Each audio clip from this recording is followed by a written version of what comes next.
Ողջույն ընկերներ, մենք այժմ կցանենք Զատիկի ածիկը։ Մենք այս տարի որոշել ենք, որ չէ կցանենք, այլ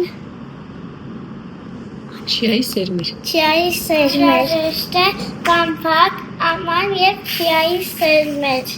Այժմ բամբակը դնենք ամանի մեջ։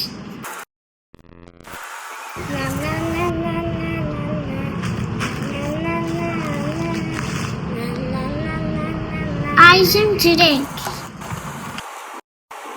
Բամբակը խոնավացրելուց հետո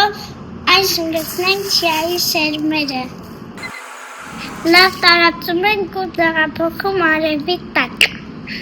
Պատշգամբին դնենք պատշգամբին և ամեն օր հետևենք, որ միշտ խոնավ մնա բամբակը։ Ցույց լավ օր բոլորիս։